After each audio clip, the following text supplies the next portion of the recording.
This is Dan Schneider. On this Dan Schneider video interview, I'm speaking with Dr. Philip Jenkins, a philosopher at Marywood University. We'll be talking about life in Trump's America in the year 2018, and the conversation will begin in a moment. The subject is life in the year 2018 in Donald Trump's America. I'm speaking with a philosopher named Philip Jenkins, and for those people who have watched a lot of my shows, let me just give a little background. I initially contacted Dr. Jenkins for a show on free will, but through the course of things, we decided to sort of do what would be known as a shoot interview. If you know professional wrestling, that's all set up with where everything is plotted out, but a shoot is when you break from the format. So I'm breaking from the format here to do a sort of shoot interview. But let me just ask Dr. Jenkins, as I do most of my guests, could you please give a few minutes background about who you are, what you have written about, and your main interests in life, and so forth? Okay, very good. So, Dan, it's great to be here with you. I appreciate the call, and sure. My specialty in philosophy, I'm an associate professor of philosophy at Marywood University. That's in Scranton, Pennsylvania. It's a small Roman Catholic university, and we had a small philosophy department up until the last year. That's been around for many years, and we just merged with the religious studies department. So now I'm in the Department of Philosophy and Religious Studies. In any case, my dissertation at Temple University was in the philosophy of music and philosophy of mind, philosophy of psychology, and I put those together because what I worked on was the role of emotions in art in general, but in music in particular. So what I was interested in, what I became interested in, was emotional expression in music. I was a musician for a long time. I guess you're always a musician, but I was an active drummer in rock bands from the time I was 11 until just a few years ago, when academic work kind of started taking a lot more of my time. So I came to philosophy a little bit late. I've been a PhD since 2006. So I have not written any books yet, but I've written a few articles on philosophy of music, on emotion, and how emotional expression through music expresses one's identity. So I wrote a paper on the blues and emotional expression, and my view that was through the blues, or was through the blues, especially at an earlier time when a sort of a kind of a collective identity was expressed by African American blues players, and so on. So I am actually interested in a lot of different things, but actually I say a lot of different things that I think are connected with each other. So I'm interested in visual arts. I'm interested in philosophy of theater also interested in comedy. I'm interested in music, but I'm also interested in psychology and emotion. And I think all these kind of connect up too with the concerns having to do with women's studies and race studies. I teach race, class, and gender at Marywood University. It helps to have interests in several different areas. When you're working at a school that's primarily a baccalaureate school, although it is a university, there are higher level degrees, and I teach in graduate school in a part of graduate school. It's not philosophy graduate school, but it's another part, more of a practical degree there. But in any case, so I'm interested in how philosophy how it instantiates and continues the sort of focus on conversation, on practical reasoning, as well as more formal reasoning. And if you're interested in how people talk, how ideas, beliefs, and emotions are conveyed, I think you're going to necessarily be interested in conversations that either are successful or break down in contemporary society. So I think this is a great topic. I think that, at least on the surface, a lot has changed in the United States in the last year and a half in American culture. I think in some ways it's alarming. In some ways it seems kind of even scary. And in other ways, I think that there's some overreaction.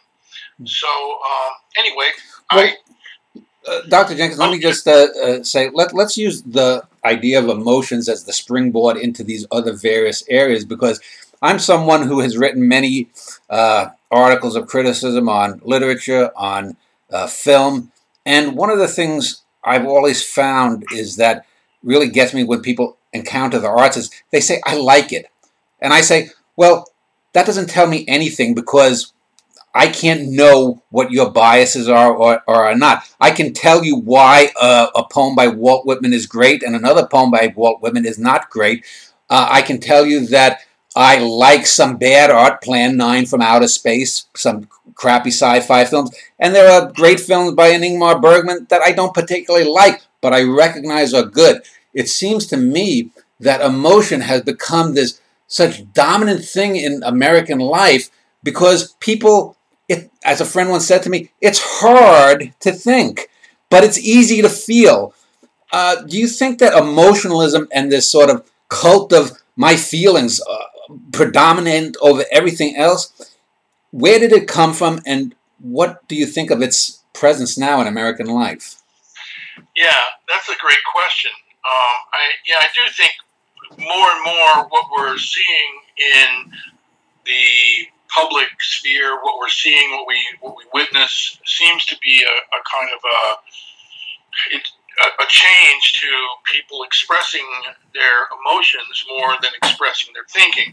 So I agree. I mean, on the one hand, I think it's true that it does appear that people are doing that. On the other hand, I think that we should keep in mind that there's a lot more media and exposure for people than there used to be.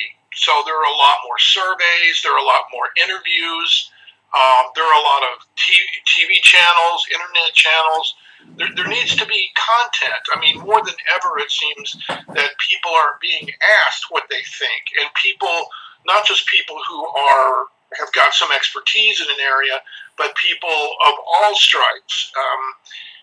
And so, let me give you an example of, I moved to New York City with my wife, and I moved to New York City in 1995. And it was about 1995 to 1996 was when cell phones really started sort of exploding, so to speak, and people were carrying them everywhere. Well, we lived on the 16th floor in this building in Manhattan, and we would, I would go to work every day. I had a regular job, and would go up and down the elevator, and it was quiet every day. You go up, when you got home, you come down, especially in the morning, it would be crowded elevator, and just really quiet every day. Over time, I saw, over the course of the next couple of years, more and more people started getting cell phones. So I had the experience where I used to think, when I was a kid and I was growing up, that adults had, well, I'm gonna overstate it, and then I'm gonna walk it back. I used to think that adults must have had all of these interesting adult-like thoughts in their minds, because you don't know, because they weren't really talking. There was no reason to really say anything. But over time, and going up and down these elevators and hearing people in their conversations, walking down the street, I became struck with how simple people thought, because they were talking now, they were saying things. I could hear what they were saying, and apparently, to a large extent, thinking when they were talking on the phone all the time. And I remember feeling kind of disappointed, like, really, this is all of these people having essentially the same sort of superficial conversation everywhere you go. And so I think from that time, up to this, in this last 25, 30 years, it's just more and more and more. We're seeing more and more people try to vocalize what it is in their minds, and I think, in a sense, it's kind of disappointing. Well, there's not much there. Most people. I mean, speaking of cell phones, I remember 3 or 4 years ago, my wife and I were at a restaurant, and we saw a man and a woman at opposite ends of a table on cell phones chatting. I said to my wife, "I'll bet you they're texting each other across 4 feet of a table." And, I don't know if it was actually so, but I have seen people do that. But to get to sort of use emotion as a springboard, I had mentioned in some of my email exchanges things about recently the Me Too kind of thing. And to speak of emotion, I want to just talk about sort of where Victorianism and sort of like the Christian right sort of meets feminism, and the idea that people are so uncomfortable with sex that we raise, for example, any kind of sexual innuendo or anything into some kind of an offense. Now, certainly, if you're talking Bill Cosby drugging women or Harvey Weinstein propositioning or groping women into the office, that's one thing. But then people will say, well, Roman Polanski, and then Woody Allen gets thrown in, although there was absolutely no evidence against Woody Allen to the degree of Cosby or anything. And you get this mishmash that we get people now claiming that this person that said this or in sports, in celebrity and whatnot. But by the same token, it's like I think back 30 years ago, we had Satanists running daycare centers. Hundreds of people's lives and careers were ruined. Before that, 30 years earlier, HUAC. A few hundred years before that, these witch hunts. And that's not to say that there aren't scumbags in Hollywood and D.C. that have abused things. But why don't we just take it case by case, evidence by evidence? Yeah. Well, okay. Yeah, this is it's a great subject, and it can be uncomfortable to talk about, I think especially for the critical thinker, because I think that a lot of folks react to, again, emotionally, to what seems to be the case. I think that a lot of people respond viscerally, and also kind of ideologically, or a little bit politically, like at least in terms of, well, who do I not want to alienate? Who do I not want to get in trouble with my answer? I think though that my own view, taking a kind of a meta level on it, which is what it's where I tend to go, and where I've always kind of tended to go when I can't quite figure out what's going on at the lower levels.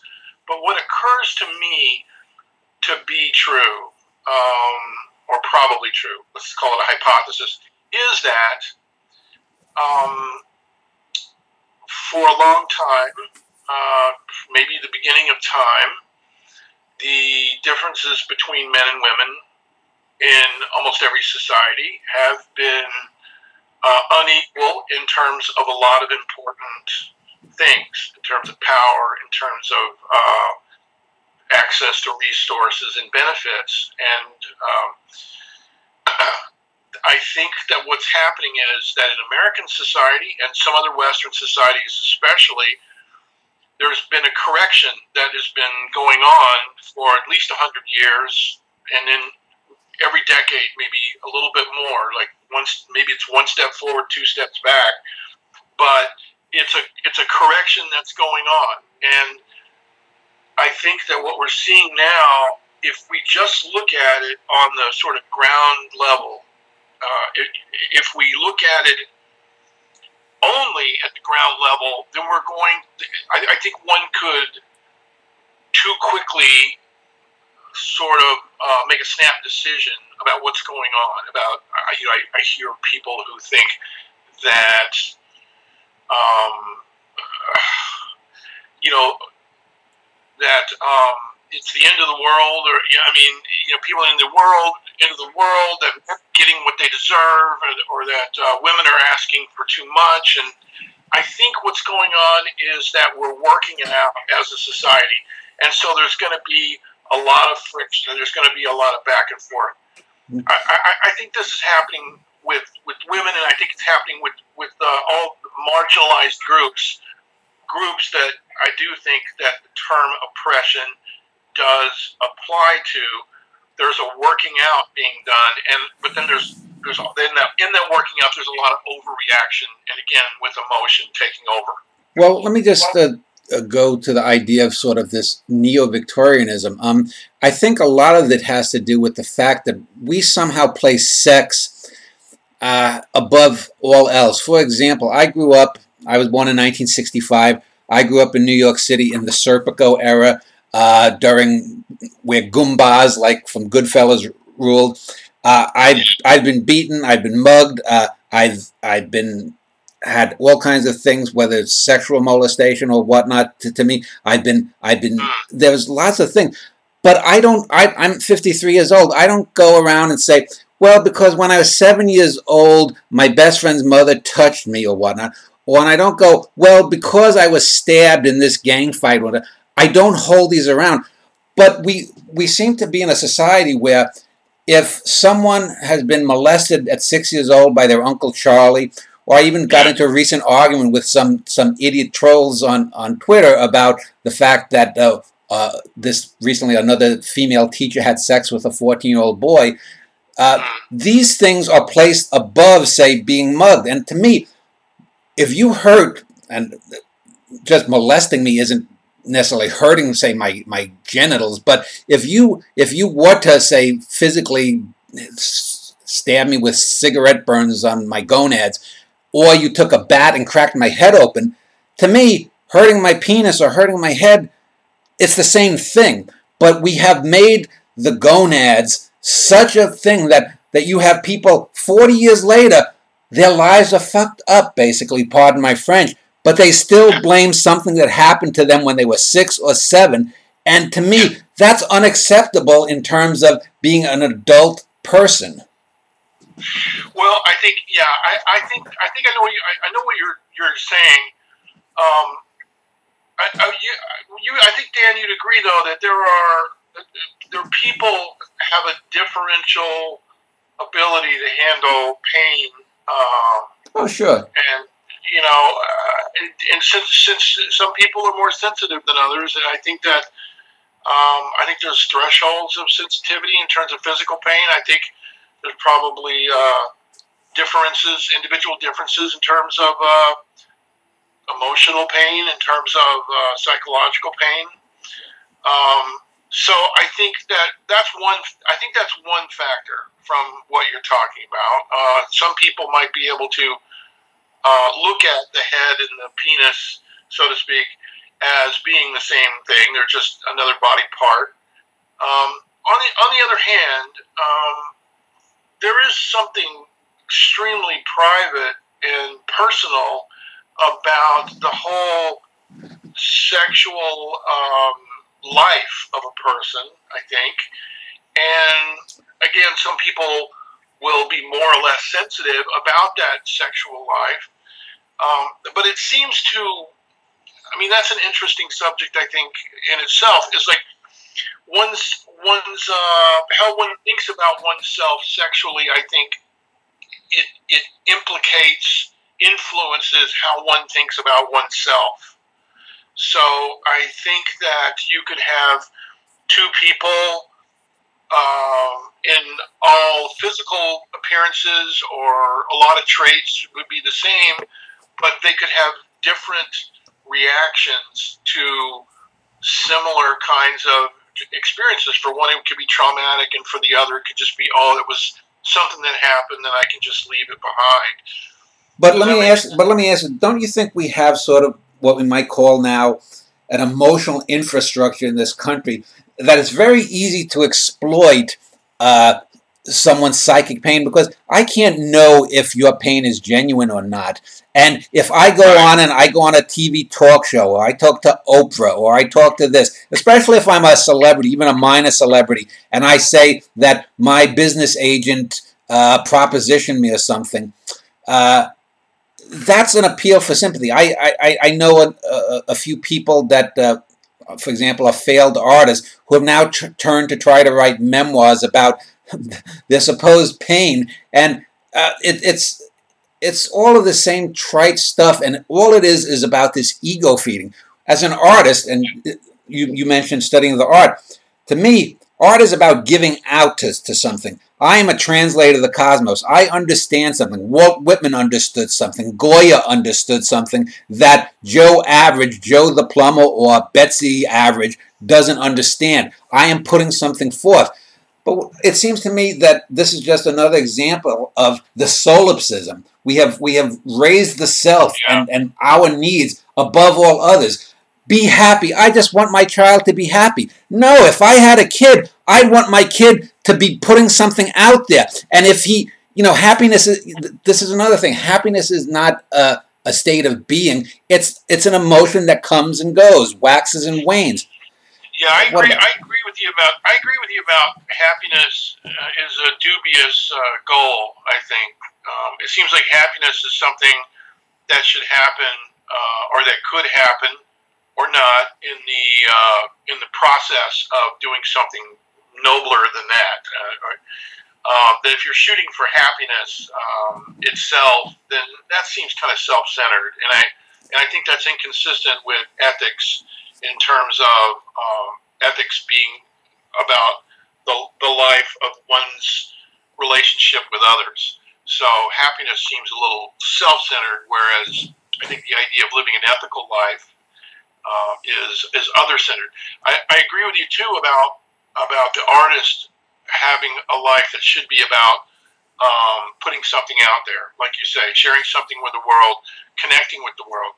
I heard something recently that I think may be a little bit relevant to this, and that is that in our country, so let me put it this way. There's a lot of social science research out there that's telling us more and more. I mean, like maybe we could have learned this from Nietzsche and other philosophers, Kierkegaard or others, but there's also social science research out there that is telling us that we have a lot of tendencies to shoot ourselves in the foot, to say things that run against our own interests, to make snap judgments, to be bad critical thinkers. In fact, they have a lot of cognitive biases and things like that. We make a lot of mistakes as humans, just in our humanness, in our psychology.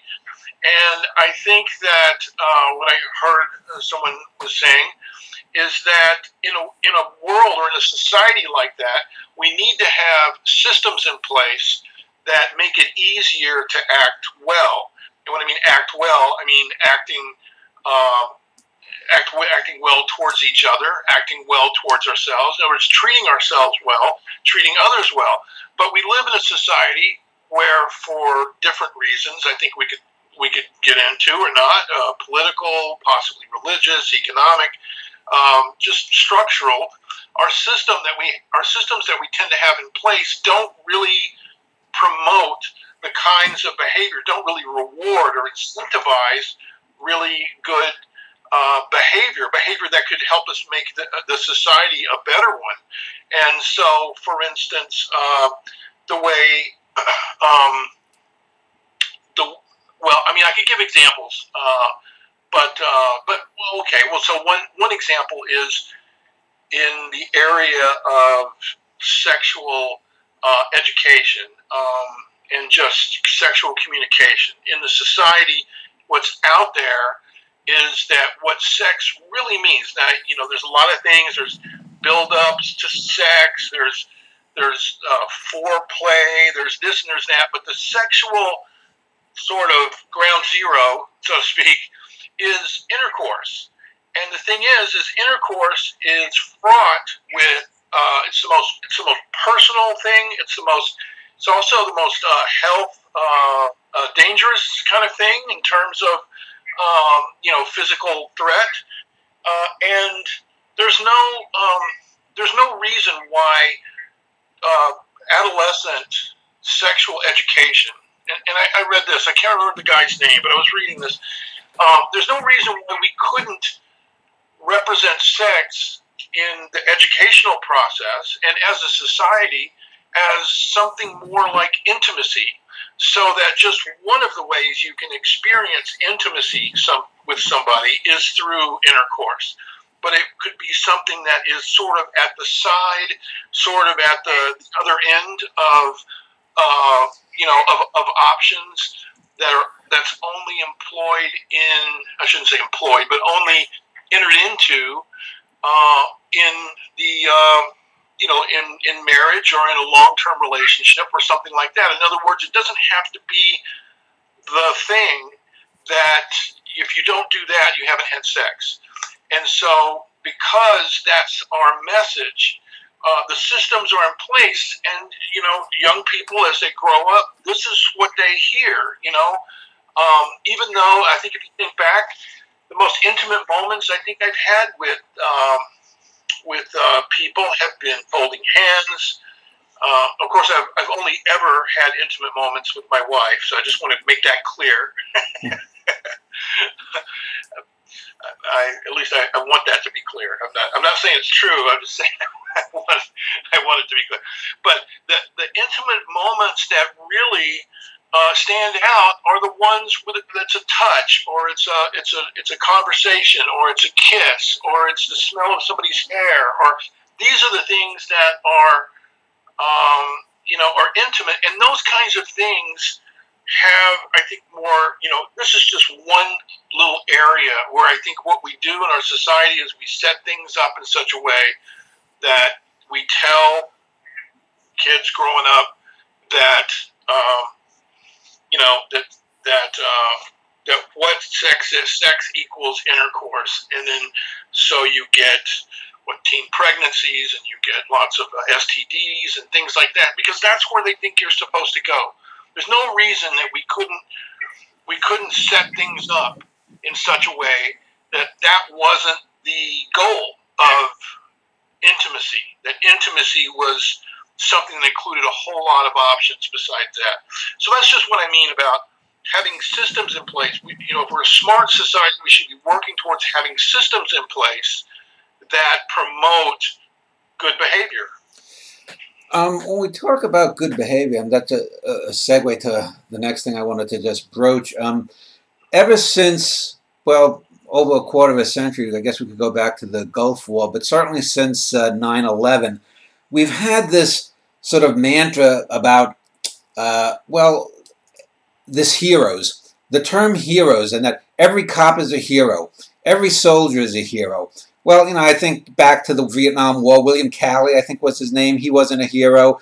Right. The guys that Serpico, who I mentioned, busted, they weren't heroes. And I'm not saying that all cops are bad or all soldiers are bad, but it seems to me that we again sort of focus on the wrong things. Here's an interesting statistic, and you can look this up either now or later after we're done, and that is, from 1946 until 2016, and the 70 years since the last statistics came out, and the 2 years I doubt it changed, every year then in the world, more people have died on the job and been maimed on the job than in all the wars in all those years combined.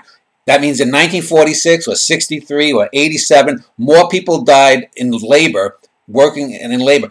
And I say, well, why aren't they considered heroes? They are the grease that keeps society going. Yes, they're not out there killing the Viet Cong. They're not out there tracking down Osama bin Laden. They're not there busting drug dealers. But this idea that the only heroes or the only people of any great worth are those that wear uniforms and don't question things. Every time I see a video of a black guy being beaten to death or choked to death by a cop, every time that I see, for example, there was that NFL player I forget his name, who volunteered and was hot dogging it over in Afghanistan, and he's become a hero ever since, even though he was just killed by friendly fire, I believe.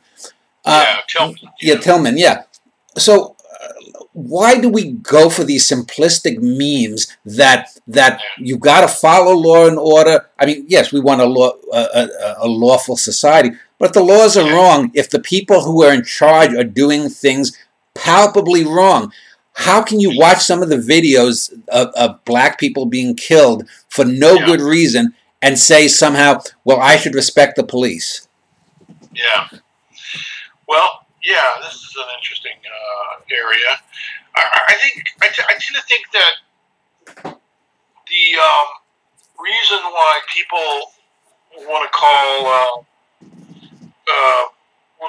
what we call them first responders heroes is not because they're all good. I mean, I don't know, or at least it's not because everyone else is bad.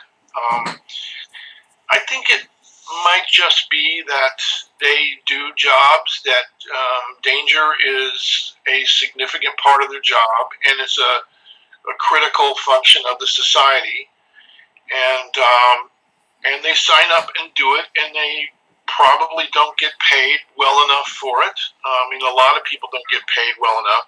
I mean, I hear what you're saying about dangerous jobs. I did look up a couple of weeks ago, for some reason, I had occasion to look up the most dangerous jobs. And I think the most dangerous jobs, like of the five, it was something, there were roofers, meat packers.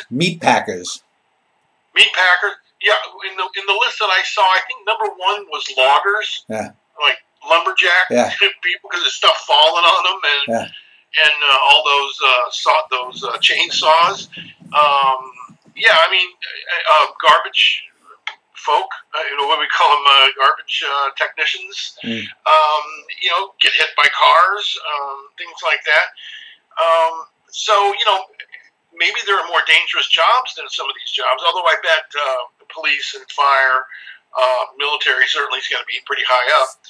But I think because they sign up for the express job of kind of protecting other people, and but also it's whenever there's a shocking event that happens, media has to cover something, and just on 9/11, I mean, there had to be lots of coverage.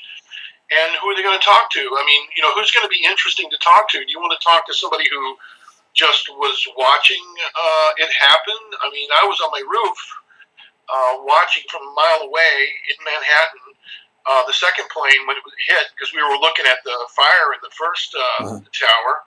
And that was pretty shocking. I mean, you could have talked to me, but that would have lasted for a minute or two or something. But if you talk to, and if you're in the media, you talk to fire department people. I mean, their stories are so much more interesting and gripping and dramatic. I mean, I think this is an area where I don't want to take away anything from the heroic nature of people who sign up to do jobs that have a dangerous and critical function for our society. But I think what contributes to this, what may sometimes seem like overpraise for people who after all do sign up to do this, I mean, and they presumably have lived a life in such a way where they want to do this, their ambition is to do this, at least in a lot of cases, then I think that the media plays a big part in this, and sort of over telling the story of how, upping the idea of danger, because whenever there's a hint of danger in a story, I mean, that makes it much more interesting. Well, let me just talk about the media for a moment. When I was growing up, there were the 3 network newscasts. There was some radio networks. There was local news. There were, the Washington Post, New York Times, and then the local daily newspapers in New York and whatnot. And, they would disagree here and there, but basically they were channeling the same narrative. And this is not to say that they always got it right. But, I mean, if you watch Fox News and you watch CNN, and then you go and you watch, as you mentioned, some YouTube channels or read some alt-left or alt-right blogs or whatnot, you would think that we were on, I mean, totally different universes. I mean, the amount of just bad information, and palpably bad. I'll give you an example. In 2008, I remember on a political blog, and this was the last time I posted on a political blog, I was supporting Obama, and a Hillary supporter came on and said Hillary has more experience, blah blah blah. I said no, she doesn't. I said as of that time in 08, Obama had 12 years of elected official experience in various government jobs. He was elected to jobs for 12 years. Hillary had been in the Senate for 6 years. So therefore, he had twice as much experience. I mean, literally, this is not arguing whether a policy decision was good or bad. Literally, he had 12 years of elective experience versus her 6. There is no way you can say that she had more governmental experience. And that didn't matter to the Hillary supporter. And so we have people who, you can talk about scientific facts, whether it's global warming, you can talk about abortion, whether a fetus is a viable, independent, sentient creature. It doesn't matter. None of this matters. Why has the media gone so off the rails? Yeah. Well, I mean, I think it's economics. I mean, I think that you have to stay afloat. You got to tell the most interesting story, and But then, truth in advertising. Don't say that you're a media or that you're a news corporation. Say that you're just there spinning bullshit. TMZ doesn't pretend that it's really the news. It's just celebrity bullshit gossip. Well, yeah. Well, if you look at it, like if you're watching MSNBC, which I like MSNBC, but I do switch around a little bit, and maybe it's the personalities. I get to know them. I try to. I mean, just my little disclaimer is that I try to see beyond the bias. I mean, and I like to think of myself as more of a center, or at least of a little on the righter side of some issues. I like to think of myself as an independent thinker, and I don't know if I'm fooling myself there or not. But the point is that if you notice at MSNBC, when they get a story, especially sort of a big story, they'll interview the people who broke the story, and that would be like the Washington Post or the New York Times. They're very dependent on those newspapers, those organizations, to actually go out and get the news and tell the story. So I think my point is I heard a long time ago that somebody had written that MSNBC, CNN, Fox, they really are independent. I mean, they really are entertainment networks that comment on the news, but they don't really do journalism. I mean, it's not really so much journalism as it is personalities talking about the news that is reported by journalists. Now, I think that there's some gray area there. There are some journalists. There maybe even most or all the people. A lot of the people on the networks have journalism backgrounds. But I think that when you watch the news through those sources, if that's where you're getting your news, you have to be aware that that it is an entertainment source, like you said. We wish that they would call themselves that, but they depend on ratings, just like independent. I keep saying independent. They depend on ratings much more like an entertainment. They make decisions on programming from an entertainment perspective as much or more as even other entertainment channels do. Well, let me just cycle that back to the thought about art. Why are we so obsessed with entertainment rather than art? And there is a difference. Entertainment is just fluff. Entertainment is junk food. Art is a full 3-course meal that's healthy. Right. Well, I mean, I think you named it right there. I mean, the same reason why most people, when they talk on their cell phones, they have the same conversation. I don't want to. I mean, there are a lot of smart people in the world. There are a lot of smart people in the United States. But if you see the bell curve of IQ, you'll see that, I know this is probably getting into to controversial ground, but most people are not. Let's put it this way: most people do not make it a point to educate themselves, or they don't have time. Perhaps they need to make a living. They don't. They don't. They don't make it a point to educate themselves on things to be able to take a more complex perspective on either art or science or politics or whatever, and so their appreciation of it is going to reflect how much they perceive in it. They get into it. I mean, art, it takes work to understand. David Hume wrote the aesthetics of taste. I think that was the name of it, but it's an often anthologized article on several things that a person with taste, meaning somebody who wants to appreciate art, has to have. They have to be able to have a kind of a attention to detail. They have to, and some of this is going to be genetic even, but it through practice can be improved. One needs to be able to have a kind of a detection of subtlety. One needs to have some notion of the history of art, and that's not something that's readily available to everyone. I mean, just like why don't more people eat better?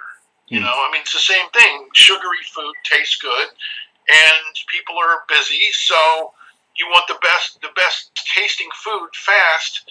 That's going to generally not be that good for you. Let me just ask you this, and as a philosopher, I'm sure you know the concept of a philosophical zombie, that we can never really know, for example, if you and I met, that if I hit you over the head with a ruler, whether you felt pain or not, or you were just acting and pretending you felt pain just because you knew that was socially acceptable.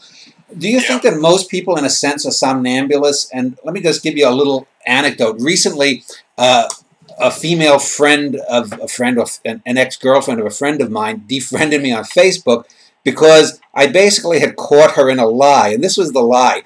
I don't know if you know the author Viktor Frankl. He wrote about man's search for meaning back in the 60s or 70s. Yeah. So she had a quote of his online, and I asked her, did she read Frankl's book and what? And she said, yes, she did. I said, well, what did you think of it? And she said, I'll get back to you. And I asked her a couple of times and whatnot. A couple of weeks go by, I asked my friend who used to date her, and I said, it was odd. This girl, I asked her about this, and she never replied to me. He said, oh, I guess that's why she asked me what that book was about. Now here's the thing is, she lied about reading the book. Instead of simply saying, no, I thought it was a good quote and I liked it, she had to pretend that she had read the book. And and she didn't understand why I called her out on it. I said, that's showing a lot of disrespect for me, because I have read the book, and whether I thought it was good or bad is irrelevant. But she couldn't even admit that she had just sort of plucked something because it emotionally resonated with her.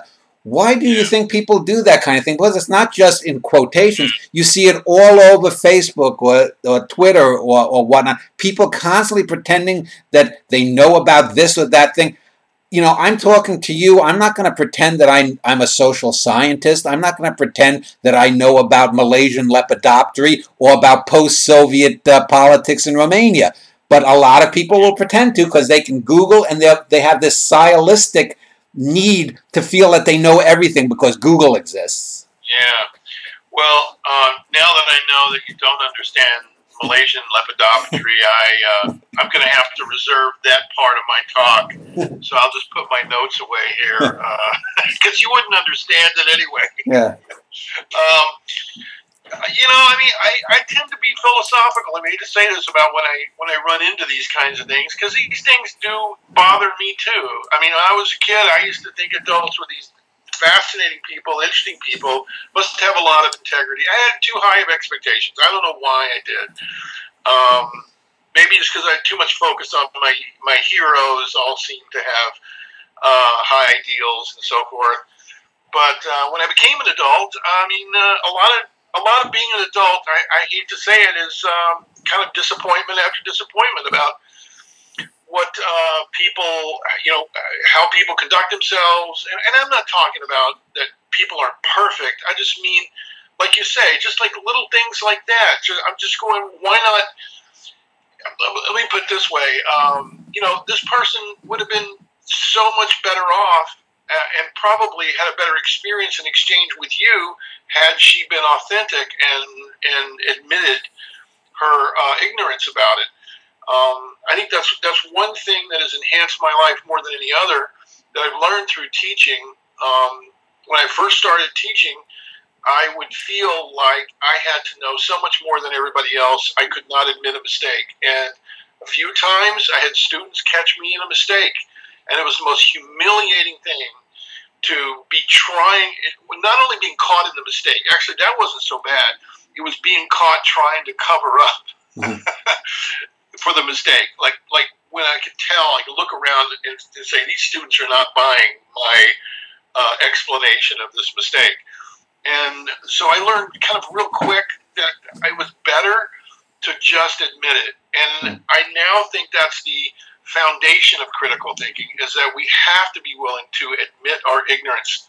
And it is freeing. It's if there's one message I could pass on to people, at least that's in my mind right now, it would be that admitting error it's empowering and it's supportive of critical thinking in society. Well, when people will often say, well, that's just your opinion, and I'd say, well, of course, you don't see a burning bush behind me, but there's such a thing as an educated, well-informed opinion, and just an opinion pulled out of your ass, so to speak. If I'm someone who's a poet and a writer, if I'm talking about poetry or writing, I know a lot more about it than most people. Again, to use the Malaysian lepidoptery thing, I'm not, if I'm somehow someone convinces me to go to a lecture on Malaysian lepidoptery, I'm going to be listening, and maybe I'll find it boring, maybe I'll find it interesting, but if I get a chance to stand up and ask a question, I'm not going to pretend that I'm on a par with that expert. And I had mentioned that this show was going to be about Trump's America, and I'm sort of circling around to him. I wanted to get, speaking of experts on something, in our email conversation, I had mentioned a few weeks ago when we first got the idea for this show, there had been a little bit of a row about LeBron James, who someone watching this 50 or 100 years from now is widely considered the best basketball player on the planet right now. And he's a role model for a lot of black and white and Hispanic kids too. And he's someone who didn't go to college. He's had a great career and whatnot. And unlike, say, Michael Jordan, who just was very solipsistic and cared about himself, LeBron actually engages on social issues. And he had some little video where he was talking about his opinions of President Trump and whatnot. And this right-wing columnist named Laura Ingraham basically told him to just shut up and dribble. And this is a white woman. And what really got me was, and then she followed that up by saying, this has nothing to do with race. And it's like, are you that? I mean, do you really think we're that stupid? Shut up and dribble. If I had done a similar thing and said, why don't you just shut up and spread your legs? You're going to tell me she wouldn't think that was misogynist? Right. Yeah. Apparently, that's one of her little catchphrases. So for years, she's been telling Hollywood elites that they should just shut up and make movies, or shut up and do this. So maybe she even had a book that was called "Shut Up and X." Yeah. So I think that.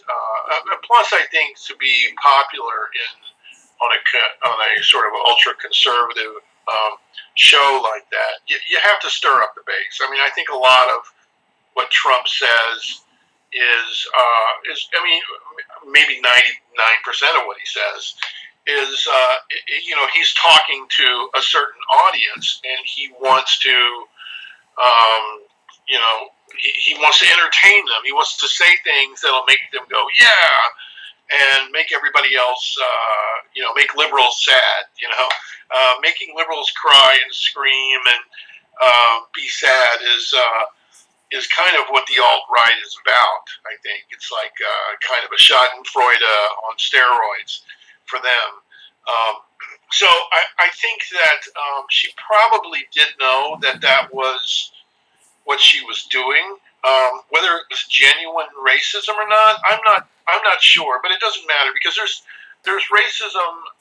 You know, there's individual racism and there's institutional racism. You know, systematic racism. And the thing about systematic racism is it doesn't have to be realized. It doesn't have to be sort of personalized to anyone, which is why it's so unnoticeable to people and why it's so surprising to people when they say, white people generally will say, you know, I wasn't trying to be racist, and they probably weren't. In a lot of cases, maybe most cases, they weren't trying to be racist, and maybe they don't have an intentional racist bone in their body, which, by the way, I think is one reason that combating it with moral condemnation is not going to eventually work. I don't think moral condemnation is going to be the way that racism is, especially systematic racism, which is the real problem, is, you know, the institutionalized racism. I don't think that's how it's going to be overcome.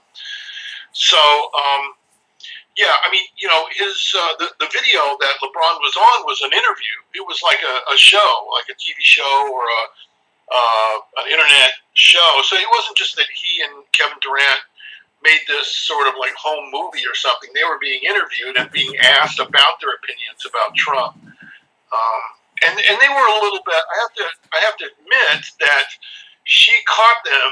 She showed a segment that was more or less incoherent. I mean, I shouldn't say incoherent, but it wasn't making a big point. I mean, I think they were caught a little off guard when they were asked a question, and so they expressed negativity, but they hadn't thought out their answer. It wasn't really a thoughtful response. I mean, they did the best they could, and they're both smart guys, but I think that she was able to capture them for her audience in that clip, seemingly, you know, not very educated, not very smart, and things like that, and which was her plan. That's what she wanted to do. She was playing to this sort of base. So as far as the racist thing going on, I think at the end of the day, people who are, you know, sort of radical right, alt-right, they will feel vindicated. They'll feel like she was right. And the people who are in sharp disagreement with her and just see another case of institutional racism being rammed down people's throats, it'll energize them. So I think it actually could have a little part of the puzzle to be a positive effect for people. I wanted to give you two examples of bigotry, and to me, bigotry is just ignorance. And I've known people who were bigoted, whether it's against Jews or blacks or gays or whatnot, but who are otherwise, you know, pretty good, decent, fundamentally decent human beings. They just were either raised wrong and didn't have the need or the time to just cogitate. And I'll give you an example of two people who were white people, white males, who had bigotry, and why I think one was worse than the other. Neither of them were Ku Klux Klan, let's string the jigs up kind of racism. One guy was, I've worked many years in retail, and one was a grocery manager at a supermarket I worked at years ago, and he would always, you know, everyone loved him because he's hardworking, he treated people fundamentally decently, and the black people who worked for him loved him too, but he would use terms like nigger, and he'd sometimes say, yeah, this company treats me like a white nigger and whatnot. And everyone would laugh, the blacks and whites and whatnot. Now, clearly, 35 years later, people would say that's a racist statement, just like people will say, well, Lincoln was a racist. Well, duh, he was a white man in the 19th century. That he was able to transcend it in any way is applauded to him. But then I had a friend, for example, who was he called himself a blue dog Democrat, and he was a social liberal. And one day he said to me, I just don't like black women, sexually speaking. I said, what do you mean? He said, well, I just don't find them attractive. I said, wait a minute. I said, if Halle Berry was laying naked in bed when you came home and said, come and do me, you wouldn't be excited. He said, oh, yeah, well, Halle Berry. And I said, well, then what are you talking about? He said, and he went on to describe basically Aunt Jemima. And I said, well, most men will not want to fuck Aunt Jemima, but the fact that you think that most black women are like Aunt Jemima says you have a perceptual problem. And not that most black women are going to look like Halle Berry either, but he was someone who was college educated, and he still had this idea in his head about what black women were versus the blue collar manager who was, he was a working class guy who was loved by his employees, black or white. And so there's these different types of bigotry or racism, and people tend to put it all into one.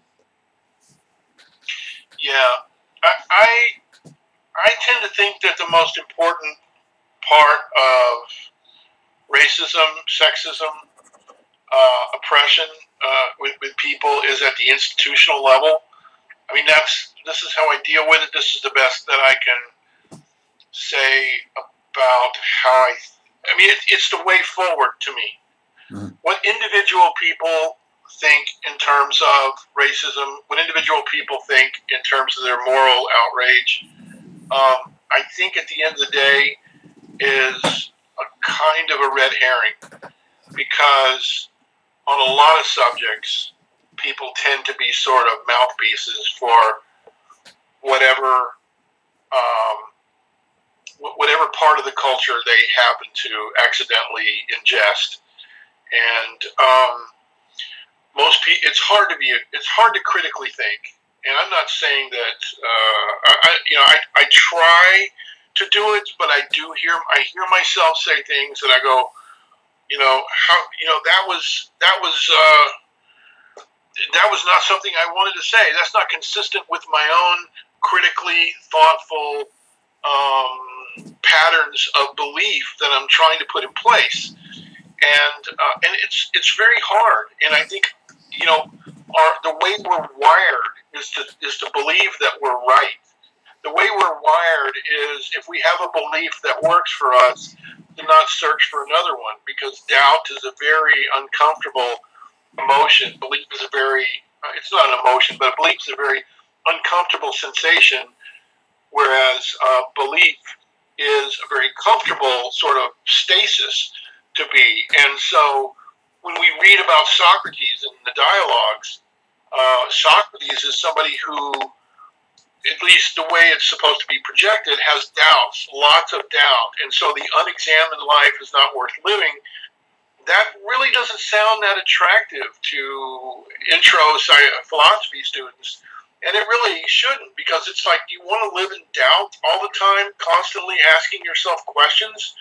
Yet that is kind of what being a critical thinker is never fully taking on, or at least taking on as few beliefs as possible all the way, is to wear one's beliefs loosely and being willing to let evidence come in. And the human psychology, I think, or human psychology is just such that it's very hard to do.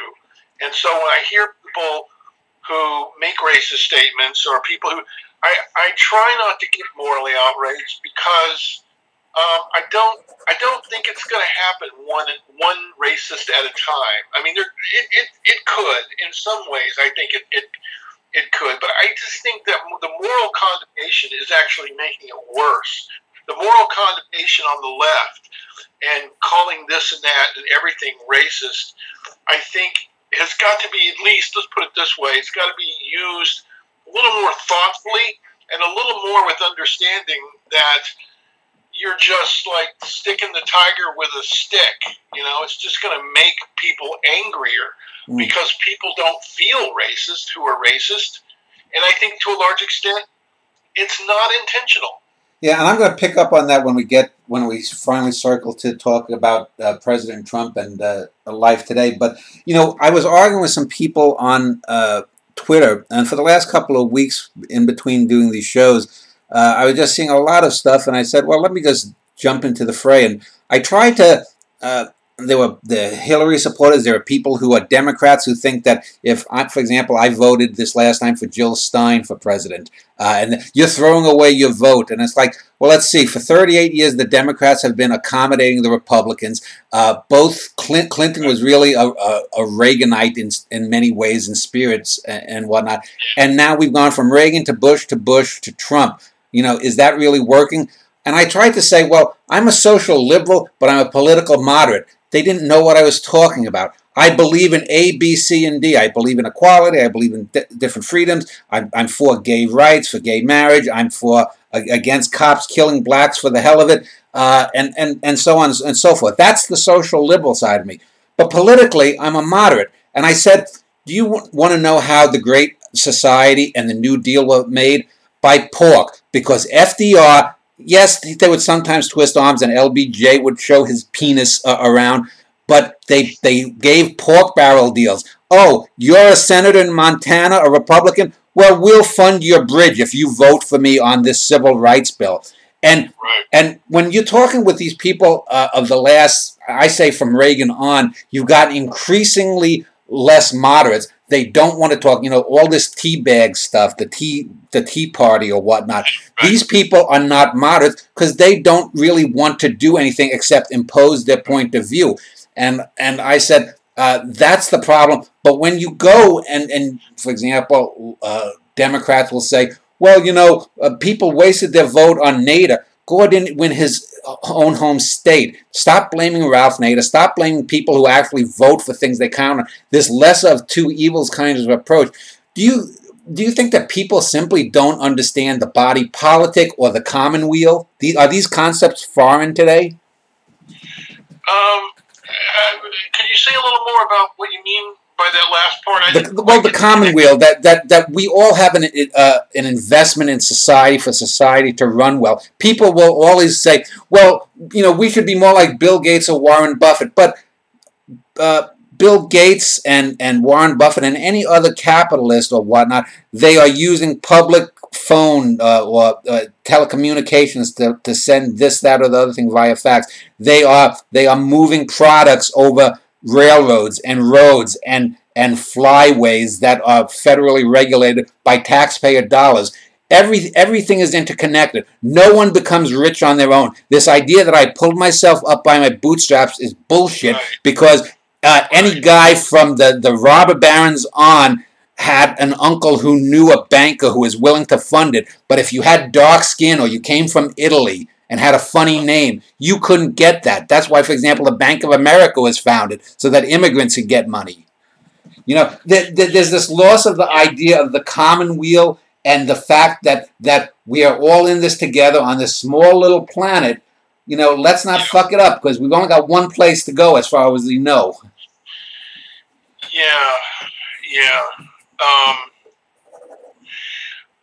So I have two thoughts about that. Number one is, I think to see the world in that way, as interdependent and complex, is hard, and it's not obvious to people who are living their sort of day-to-day lives. So, and also I think, kind of like when we were talking about appreciating art, I think to appreciate that takes some scholarship, some reading, some research into history and history of political problems, and then things like that, like how we're all interconnected and how problems need to depend on compromise and cooperation. I think that takes a little doing, and the basic day-to-day person who's not doing so, who has problems that, or who has a life that doesn't lend itself to the leisure, and maybe they're just not people who enjoy taking some time and learning about something like that. And then the second thing I want to say is that income inequality is, I don't know if it's the worst it's ever been in history. I think in the 19th century it was very bad, especially towards the end of the 19th century. but it's for a long time it's been really bad, and it's really bad now. And people have more problems, and they're obvious. They're in their face. And when you have like hunger, and how am I going to feed my children? How am I going to keep my job? How am I going to make it through this dull, monotonous job every day? How am I going to get up? How am I going to get the strength to get up tomorrow morning when nobody really listens to me, and you can't really trust a lot of people? When that's happening right in front of you, it's hard to concern oneself with the common weal, Yeah. with how with the interdependence of everyone. And so I kind of think that would be my answer with that. Those two combination of forces, and again, that we don't have systems in place in our society that tend to promote good behavior. And by that there's a lot of things that I mean by that. I don't mean moral behavior so much, but I mean that too. But behavior that would lend itself to seeing the world as interconnected. Let me just talk to you about what I guess I would call what people always have these apocalyptic visions that the world is going to hell in a handbasket. Although clearly Steven Pinker did a good service, I think, with a recent book a few years ago where he talked about how violence has over the centuries gotten lesser and lesser. FBI statistics show that when I was a boy in the 1970s, there was a lot more people being killed. Even if we take in all of these people shot at schools, less people, less violent crime, less rape, less this, that, and the other thing. And yet people have these sort of delusional fantasies, probably because the media constantly plays things up. If a black guy was killed by a cop in 1973, it was on page 47 for one day. Right. Now it's replayed and replayed. If a woman was groped or something, it wouldn't even make page 47. But people will talk about, for example, these the end of the world, and they'll use things. They'll talk about, let's say, it's going to be biological hazard, global warming, an ecological catastrophe, a robo-apocalypse. They'll talk about Islamic terrorism. But to me, the biggest existential threat to humanity and the earth is the corporate state.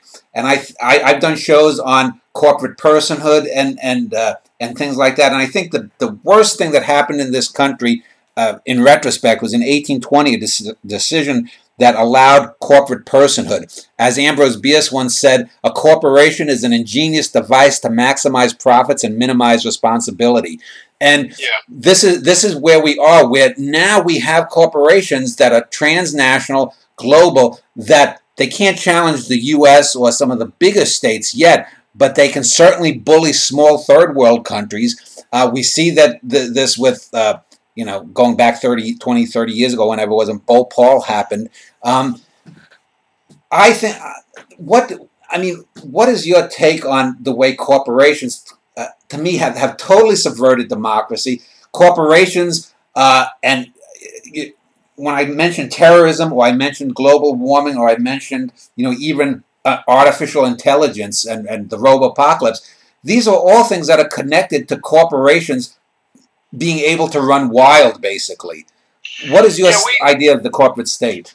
Yeah, I think that the founders of the country in the United States, they try to do the best they can with prioritizing high ideals, and perhaps the capitalism that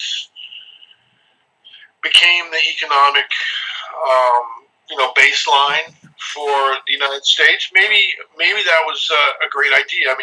Capitalism creates a lot of wealth, and certainly the United States has prospered, and the people in it have prospered in many ways from capitalism being such a major force in the economic structure. The problem is, actually, Marx saw this, that the nature of capitalism, I don't think Marx was right about everything, but it's sort of almost a logical truth that if you have successful capitalism, just by nature of how it operates, if you keep watering it, it grows and it grows, And maybe at a certain point, that's like the best point where you get all the good stuff from it and minimize the bad stuff from it. I happen to think that there needs to be a certain level of socialist policies, and we do have socialist institutions in place that help to keep capitalism under control. But I think the libertarian idea of just letting the market just run free is there's no invisible hand. There's no invisible hand, and there has never been a free market in history. Yeah, Every market is controlled by people in back rooms or whatnot who are making deals. The power brokers, whether they were caliphs or kings or robber barons. Yeah, well, I mean, what's established that is supposed to allow the whole thing is like it's supposed to allow people to have incentives to make a better mousetrap, to give the consumer the choice that's supposed to help control the way things are done. At a certain point, it really grows to the level where it gets out of control and it's creating a monster. And I think that what you're describing is sort of almost the inexorable monster, the inevitable monster that has grown out of, the way our society is set up. And so,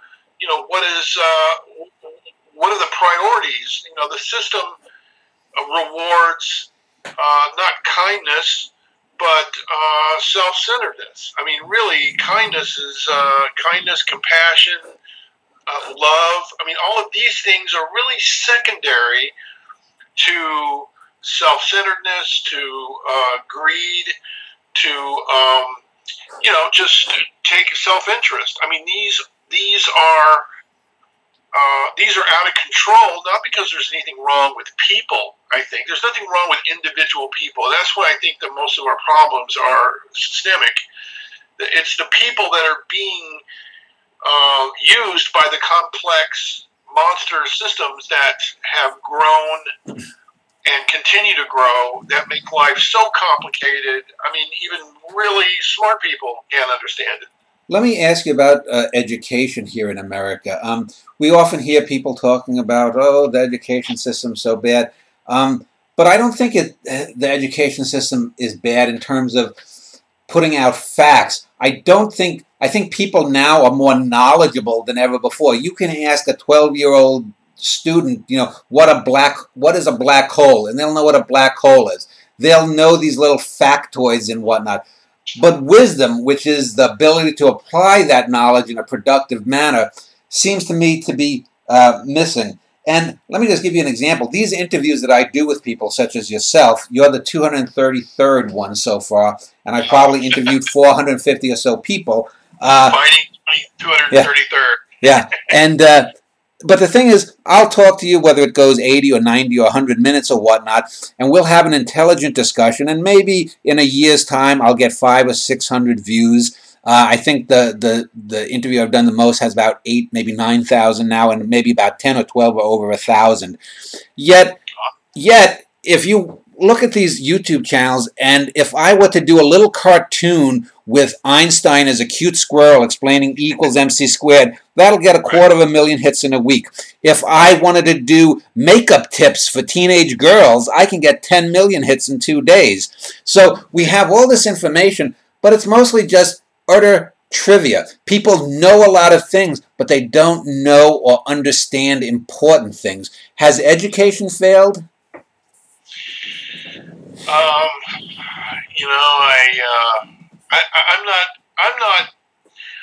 I'm one that tends to be skeptical that things about humans have changed an awful lot. I mean, in and of ourselves. I mean, I think that the amount of people who are educable now is not that much different than it was 100 years ago, 200 years ago. We expect there to be more people who go to college now, but there's a kind of a, maybe not everybody is really suited for college life, which is why colleges are being transformed in some ways. I mean, the ones that are not elite ones are being slowly transformed to accommodate people for whom autonomous critical thinking is not the point of education. K through 12 education, at least in the public way, from my experience, I mean, just from anecdotal evidence, doesn't foster critical thinking really. I mean, there's catchphrases out there like, critical thinking, but they don't really foster people thinking for themselves. I'm not really sure why. Maybe it's hard to teach. Maybe you got so much time in the day that just giving students the basic facts, like about black holes or this and that, just things that, the basic facts takes long enough. But, I don't, I think a system, any education system is going to be problematic. And I'm not sure that any ideal system is going to actually be ideal.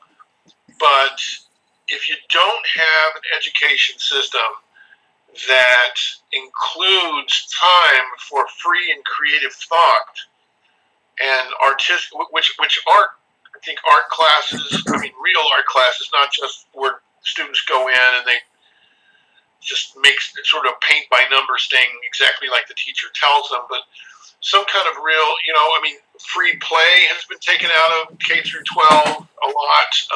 Things like band, things like art, all this stuff has been sort of removed because they're supposed to have, there's like this, I don't know, the No Child Left Behind thing, combination with that and with practical information. I know I'm rambling a little bit, but I think if you have a system that doesn't include a attempt at least at fostering student interest and curiosity and critical thinking, then you're going to have an education that's going to fail. Well, let me talk about higher education. And I got into an argument with a professor on Twitter about this because we were talking about college funding so everyone could go to college. And he was all on board with the idea, for example, of, taking taxes and making college basically just like an extended high school, meaning that everyone could go and get a college education and whatnot. But I said, well, one of the problems is the income inequality and the difference between an Ivy League college and a small community college and whatnot. And I said, how about this? I've known a lot of TAs. I've been in the arts, and a lot of people who are in the arts and poetry or literature go to the slams or underground art shows are people who are TAs who work at colleges and whose per hour wage is probably that of maybe an advanced Walmart worker, 11 or 12 bucks an hour, oftentimes without benefits. I said, why don't we do away with tenure? And instead of having a lot of high-profile college professors who are spending 6 months in Europe filling their minds but not educating kids and having TAs do the grunt work, why don't professors form unions? If we're going to make higher education just a part of the public education system, we don't need tenure. You can just join the NEA or what is it, the other one, AFT, and have professors unionize. You give up a little bit of your jet-setting lifestyle so that those TAs can get benefits and what. And this guy, he immediately or blocked me, whatever they call it, on thing. He wouldn't even broach that because he had this sense of entitlement, and maybe you do too. And I'm not aspersing you. I'm just asking this as a professor. Do you think that if we were able to even get there to the point of where he had public funding, do you think that's more of a workable model than the tenure-based system is, say, professor unions? Yeah, it could be. I mean, it could be. I'm not against discussing, the viability of tenure, and I have tenure. So I would hate to give it up personally, but that doesn't keep me from being able to discuss whether or not it really is a good idea. I think it's hard to look at the subject with, again, it's a complicated situation because you have Ivy League type schools that are at the top that have huge endowments and that may have professors that do some jet setting. I'm not sure that all those professors are jet setting. I mean, there are a lot of professors at elite universities that make a lot of money, and they have tenure, and they use their time to research and to add to the growth of human knowledge. And just because only 400 people read their article, I mean, I often hear this as a criticism. Knowledge gets dispersed. I mean, there may only be 400 people that read a scientific paper, but if it's the right 400 people, then those ideas kind of ramify and become other ideas in other journals. And if it's a good idea and makes it through this kind of peer review process, then good ideas have a tendency to endure and become popular and then bubble up to the surface. So I would hesitate to want to take away the ability of academics, at least I would hate to mess with the research ability and the freedom of exploration that tenure provides to an awful lot of professors. Okay. Now, at the same time, I do think there's a problem with putting the function of knowledge creation that universities have, especially the tenure professors are supposed to have. And also, again, it's not to say that there aren't abuses of the system. I mean, there are abuses of every system. I hesitate to say that tenure happens to be as huge a problem as people make it out to be. I mean, you're going to find people who abuse that system. You're going to find people who abuse, other systems. We have possibly someone who got to be president who's abusing that system. So there are a lot of people abusing systems, and there are also, I think, even more people who are not abusing systems. But that's not as interesting to read or watch about. But I do empathize with the idea that sometimes the education of the students is compromised by the fact that so many of the professors at some institutions, not mine. I mean, I have to teach all my classes. I teach introductory classes. I'm not jet setting anywhere, but then I'm in a lower status university than the higher status places, and that's what you tend to get at the places that are they're below the elite level. There's a lot more focus on teaching, but certainly there are some students that are not getting the full benefit of their professors if they're being taught completely by graduate students. I do want to hasten to add, though, that just because someone's a graduate student doesn't mean that they're not terrific teachers. I mean, and at an introductory level, graduate teachers can be fantastic, and they have more time to spend with students, and so on. So I'm not sure that tenure would be the answer, but I think that having an open and honest discussion that's not just based on a sort of knee-jerk impression that tenure is this monster that's antiquated, there's no use for it, is the answer. Well, let's go to the bullseye. As I said, this is sort of 2018 Donald Trump's America, so to speak. And so let's talk a little bit about President Trump. And I'm someone who's not a fan of his. I didn't vote for him. I didn't vote for Hillary Clinton either because I thought we had two terrible choices. And my argument, just politically speaking, was that, and I've argued with people in person, and I recently had another friend on Facebook who defriended me because he insisted that I have to vote Democratic. You must vote Democratic. And I said, I'm a political independent. I don't have to do anything. If I go in and pull the curtain or whatever is in my area and I leave the thing blank, I am saying that none of these people are worthy of my vote. That is my citizens' right and duty to do that. And yet you have these people, my friend, the Blue Dog Democrat, who didn't like black women, was probably a rabid Hillary supporter. And I've said to people, maybe if she hadn't rigged the nomination and shown that she herself was a fascist, maybe we wouldn't have gotten the worst fascist sitting there right now. But so tell me what your general impressions of President Trump is in general, and I'm sure it's not favorable, but also the overall political situation that is your take as a social commentator is. Yeah, thank you. This is an evolving.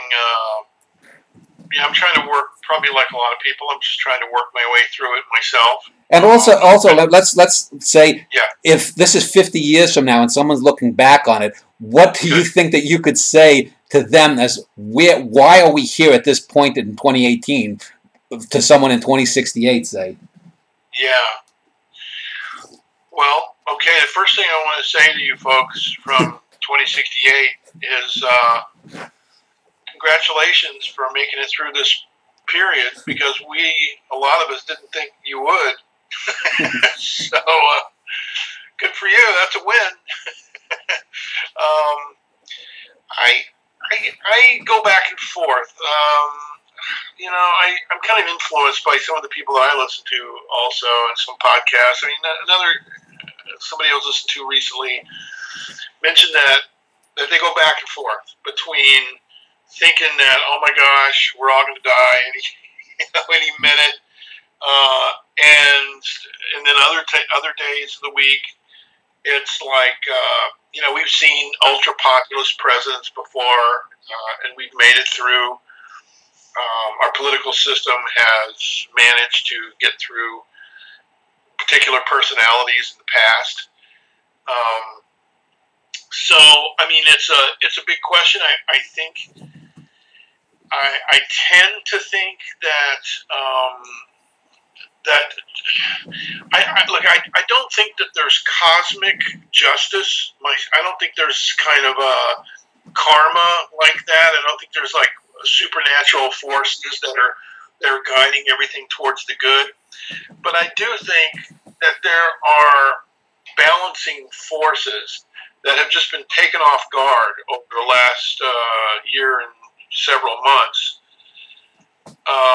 but that have gradually been coming back into balance. And so I think at the end of the day, and of course we'll be able to see, we won't even have to wait to 2068 to see if I'm right about this.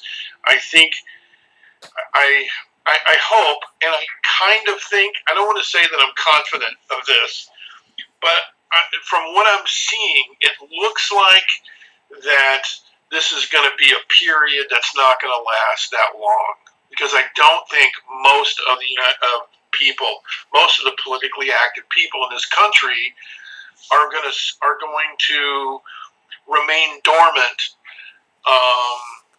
in this, at least with it being as drastically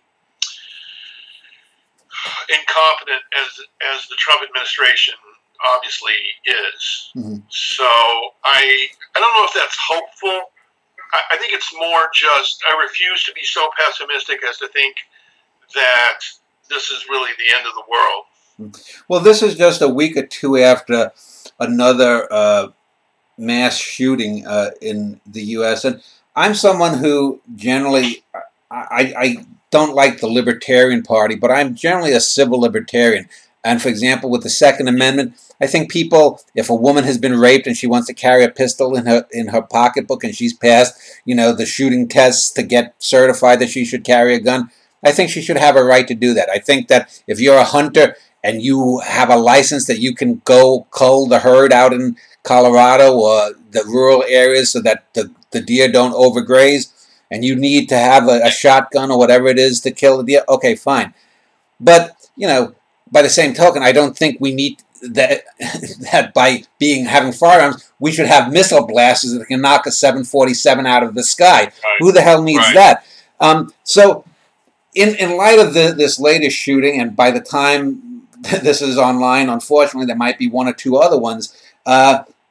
What I mean, what is your take on, for example, this sort of give and take about the gun situation, about the way that people sort of cynically use it, and it's not just the right. I've often said the problem in America, to me, is extremism. Whether we're talking left-wing extremism, political correctness, especially as big on universities where you can't.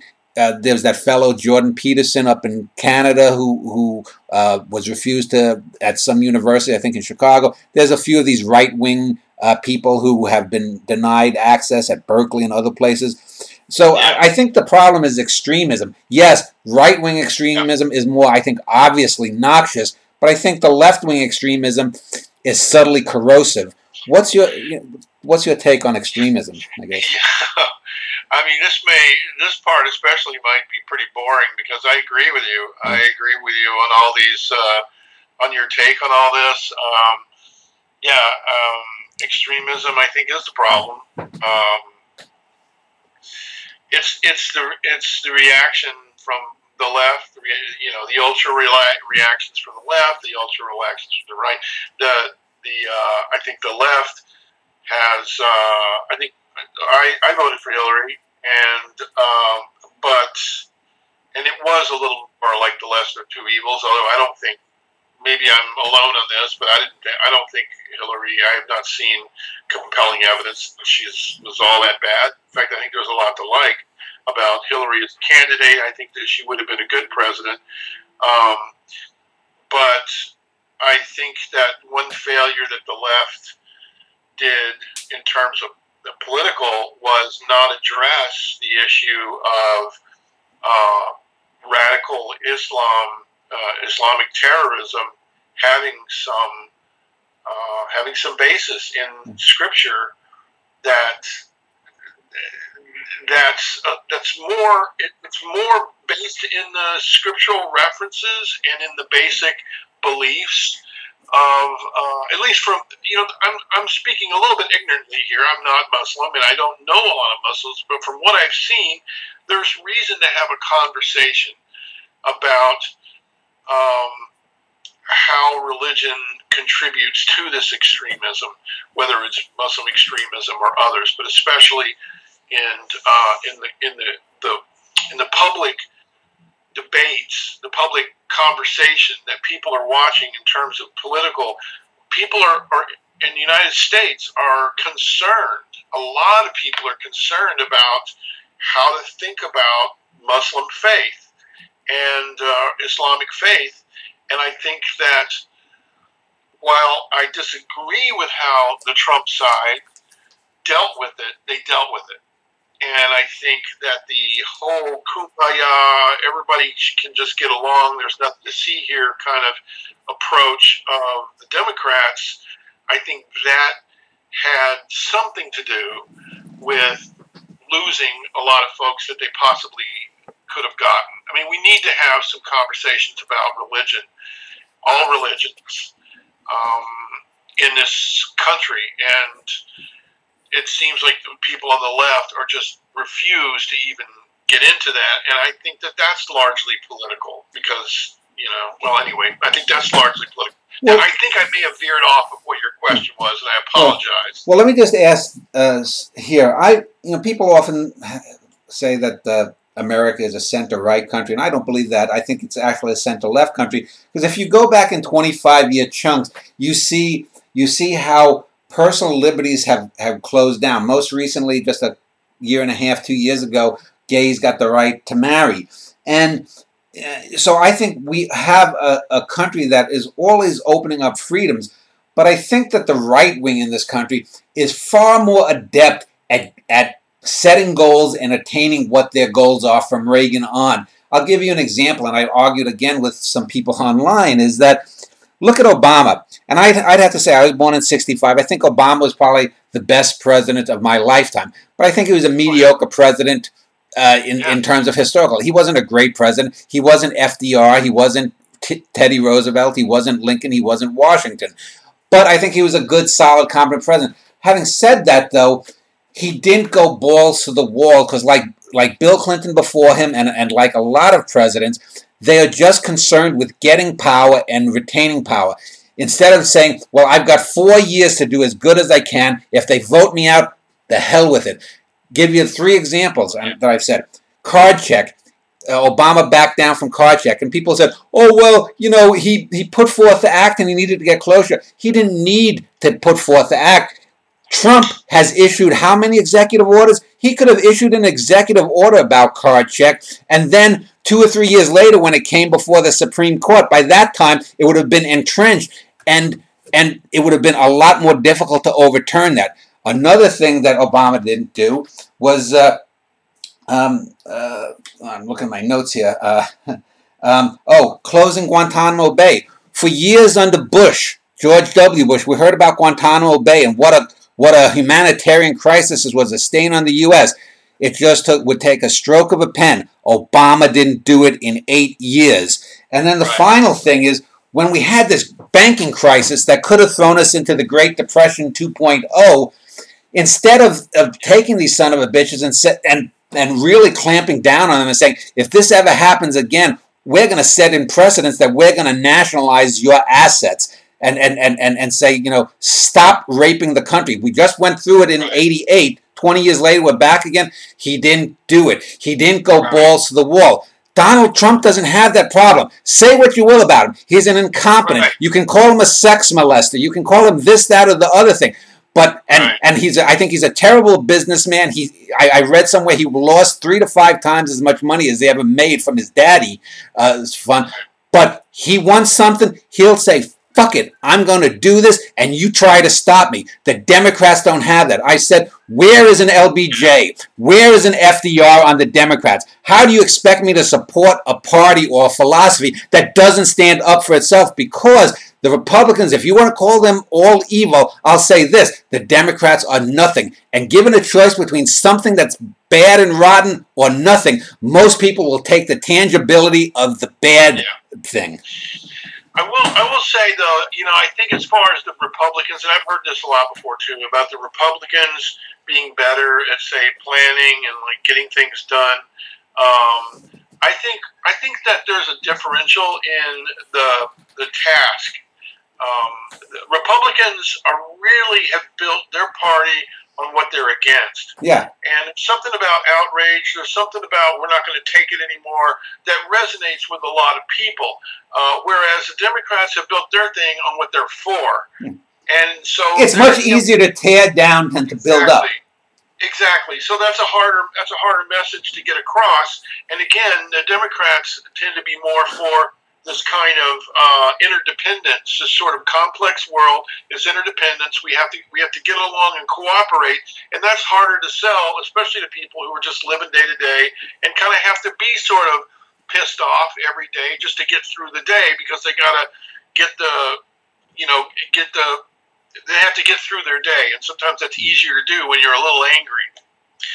Well. Let me just sort of wind this interview down and get back to the beginning where you spoke about emotion. And I wanted to speak about this thing that people oftentimes, I think, use as a crutch. Maybe it was 20, 25 years ago. Maybe it was even as far back as the 80s. The idea of EQ, or emotional intelligence, versus IQ came up. And a lot of people, I don't think, even understand what that means. Emotional intelligence doesn't mean that you're going to be all warm and fuzzy and whatnot. Emotional intelligence means you have a sense of who you are. You're not someone who's going to be thrown off the game because someone looked at you the wrong way or whatnot. I'll give you an example. My dad was born in 1916. He died in 1983. He went through the Great Depression. He was then called a gimp. He had a broken leg that never healed from when he was a child. And he was someone who dropped out of school after the 5th grade because he had to go to work during the Great Depression. And yet my dad had a really good working knowledge of people. This was back in the 1960s and 70s. He worked as a driver for the New York City Health Department. He knew Puerto Ricans and blacks and Jews and whatnot. And whenever he'd walk in, it was like Norm from Cheers. They'd say, "Hey, Eddie, how you doing?" And he had that way with people that most people don't have. And yet he was barely literate. And he, to me, is a good example of someone who had great emotional intelligence, whereas he didn't have much of an IQ. He didn't understand things. For example, he would rail against small businesses that charge more than supermarkets when clearly they have to charge a little bit more to make up for it. Right. But just getting back to the idea, do you think that aside from people using emotion often as a cop-out, do you think people really even understand emotional intelligence or the benefits of how emotion can be used positively rather than just solipsistically and self-servingly? No. Okay, well that's the interview.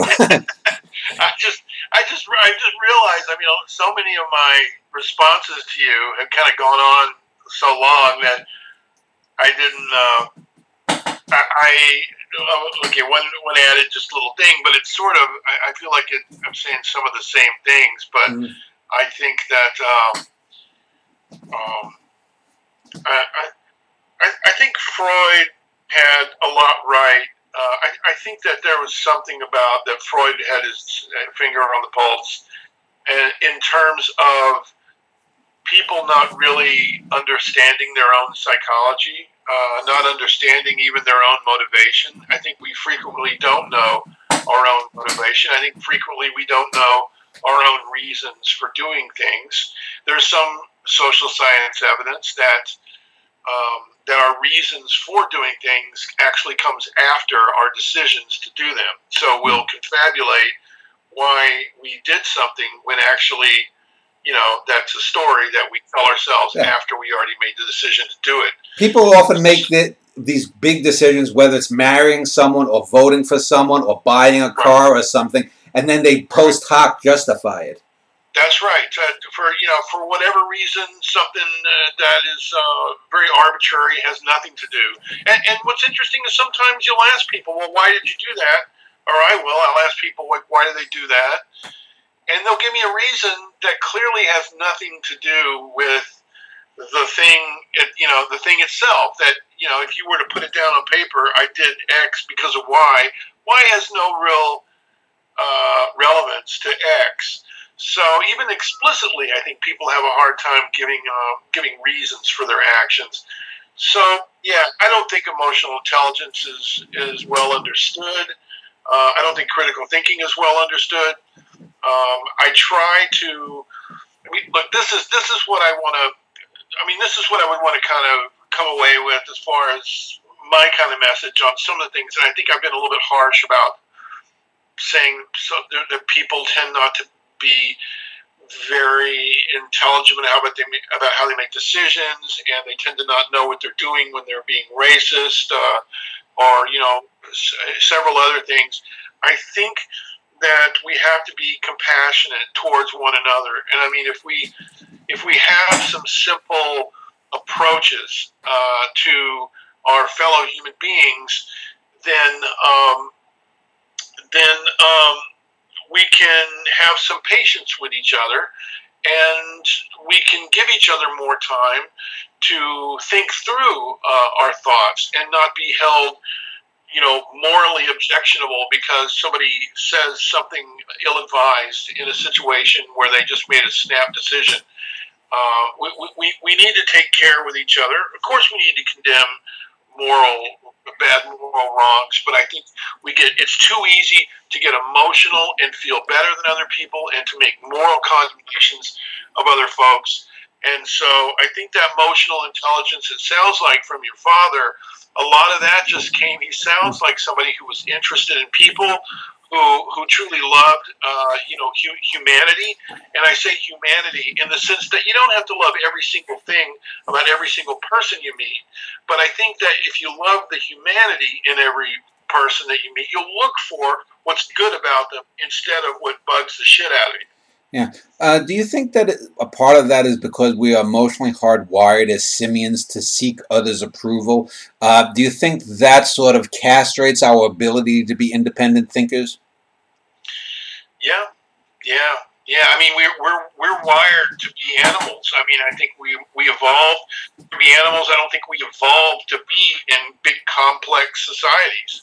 And so our problems are complex but our attempted solutions are oftentimes simplistic. Well, let me just ask you then to wrap up. You mentioned that you have not published a book yet. Do you have something in mind? I mean, you have diverse interests. You know, you mentioned music and philosophy and painting and photography. And what do you have in the future coming up in terms of, you know, what your goal is? Say, if you get 6 months off to write a book. Well, I've thought about what I might want to write about. My specialty in articles has tended to be music and emotion, but I think what I find myself fantasizing writing about, if I was to write a longer treatment, is a kind of a how to live one's life, kind of like apparently one theory is that Aristotle wrote the Nicomachean Ethics. One theory is that he wrote it for his son. Apparently his son was named Nicomachus and his father was named Nicomachus. And one theory is that he wrote his ethical treatise for his son. And this idea of writing for my son is 14. Now, in real life, he doesn't tend to listen to me that much. But in a kind of a fantasy world, I would write a book for him about life, with some of the insights, if I can call them that I've gotten from what I've studied. And I think that there has to be some kind of outcome. I mean, I borrowed a lot of money to get a PhD.